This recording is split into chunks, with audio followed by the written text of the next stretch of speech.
Here I have an area of bed where I've already gone through and harvested out the perennial crops. Got a nice clean bed here, done some chop and drop on it. You can see it looks like it's basically been mulched. And right about here you see a tomato and you see another couple tomatoes. I like to plunk in another tomato because I have some extra and I've got a little bit of extra room at the end of the bed here. So I'm going to do that. So here's the spot where I want to plant in the tomato. I got it there about where I want it. And so I had already chopped and dropped here. I'm just going to, plunk down to take a look at what the soil's like, and whether or not the weeds have died back here already. I say weeds, it's mostly crops, garlic and yarrow, things that I actually do harvest. It's looking pretty good in there. It's been a bit wet, so there's actually a bit more. Here's a pawpaw seed. Well, it hasn't germinated yet.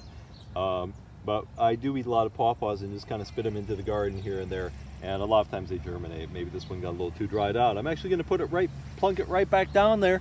See, maybe it's going to germinate. So I'll take my mater here. This one's a Berkeley pink tie-dye, and put my label back down there, and see if I can disturb that a little bit. Get that in there pretty nice. Yeah, the soil here is really a little too wet to work for doing this, but it's really good timing otherwise. And I think with all the earthworm activity and everything going on in this garden, they're going to take care of that pretty well. So I got my tomato planted. Didn't have to dig or anything to do it. You can tell I still have garlic and some other things around here, yarrow.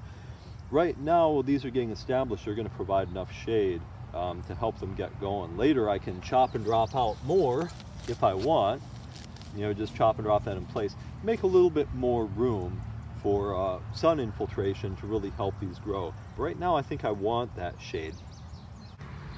Now this is why I always say I like to have mulch maker plants in all my beds, because I didn't just have to go and get some mulch here to mulch my tomatoes after I planted it. I have yarrow, which is an excellent mulch maker plant, just right here waiting, ready to go. I'm gonna get some more of that down. That's looking real good.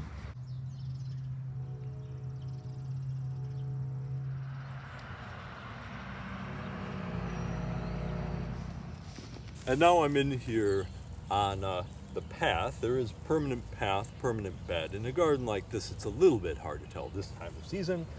And I've got some peppers now, and I'm gonna plant those out. So I'm just going to use traditional biointensive spacings. I have 4 of them here. I'm going to put them, in this case, about 10 inches apart in a place towards an edge of the bed where they're going to get lots of sun. And the bed has already been harvested and chop and drop mulched, and it's just ready to plant out. So I'm going to do that. Now, there's very few weeds in a bed like this, but I did find some here. So I'm going to trowel out this grass a little bit and plop a pepper in there with my handy hoary. And now while I'm doing that, I'm going to talk at you. I'm going to talk at you people. Okay, so yeah, you can see me plunking that out. It's pretty easy to do in a garden like this. I just plop that there weed right on the top of the bed.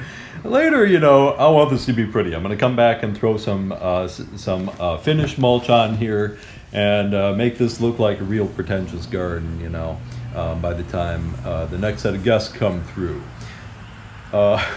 Which may or may not ever happen again because of this whole COVID thing. So just measuring out the peppers, you see I kind of pull apart the mulch. That's the remnants of some whatever was grown in the bed last fall, some lemongrass that didn't get harvested, or the remnants of lemongrass fronds when I took the cores, just chop and drop down on there. Because the bed is constantly mulched in polyculture, the soil is so amazing. It takes just very little effort to dig in this. A lot of times, if the soil isn't quite so wet, I'll do this work with my bare hands. And this is pepper number 3 going in there. 3 and 4, those got kind of combined together.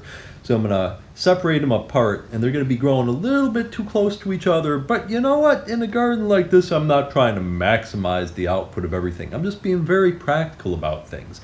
Yeah, it's a little bit different than a traditional grow biointensive garden where you're using like cardboard spacers and getting things perfect. I don't need things to be perfect. I'm just gonna go with the flow on this thing here and get that in there. Overall, at this point in the season, the garden is starting to take on that kind of dimension with quite a lot of open space. Good spacings for plant growth, lots of constant ground cover in between things. I'm getting pretty happy with it. So, what am I not happy with in the garden? Well, this spot right here. Mostly because, like I said before, I don't have 3 stomachs, so I can't eat these grasses, even if they're lovely. Normally, I'm seeing my fortress plantings actually are still kind of working okay, and they're keeping the grass at bay. But here I have a type 1 error, which is I have bricks as a border, and those provide the perfect opportunity, the perfect niche for plants to get in there. We do that as kind of an aesthetic thing, and it makes more work for us, but we're kind of willing to do it for the aesthetic thing. Maybe someday I won't be. Maybe one day I will fully unleash my laziness and pull out all these edgers because they just add more garden work, and ultimately you only see them a small part of the year anyway. So normally I just chop and drop these, but I'm gonna do something a little more permanent, which is a spot mulch, which means I am going to try to move out some of these bricks a little bit, get in there, chop and drop this, but then I'm going to throw down a covering of some wet cardboard or newspaper and mulch over the top of that, and then this will last for a few more years. So you did just catch me doing a thing that I almost never do in this garden, which is legit hand weeding. I actually did pull out some of these grasses that had started to infiltrate. Here's one more. You know, this kind of thing is just usually too precious for me. It's too, too fiddly in terms of both the aesthetic and the work, and I just don't do it.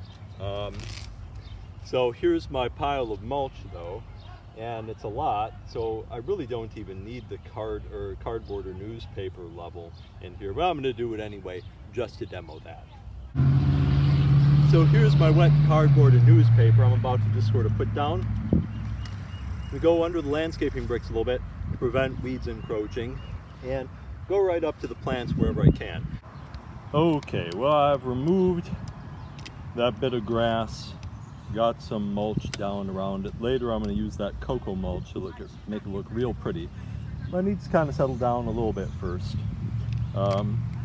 Looks like nice spacings on there. There's some things about this guild I could improve, some things I'm not happy with. But overall, it's going to do pretty well this summer, and I probably won't have to weed it again. That's going to produce a whole succession of food all summer long, and then have some perennials for next season. Okay, so I usually try to put something funny into all of my videos, and this time I have something hilarious, which is my Rona hair. I got some nice thing going on here. I did my last Rona haircut by myself. I looked pretty sweet, so I thought I'd do another one. And did a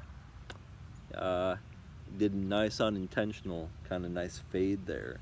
Got this real sweet looking Rona hair there going on. Oh yeah. So just thought I'd spice up the video here with a few Rona hair laughs.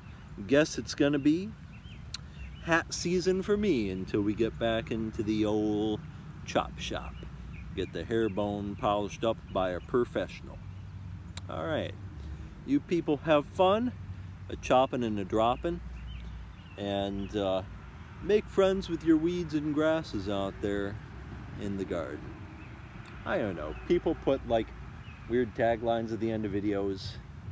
Yeah, I'm not gonna do that.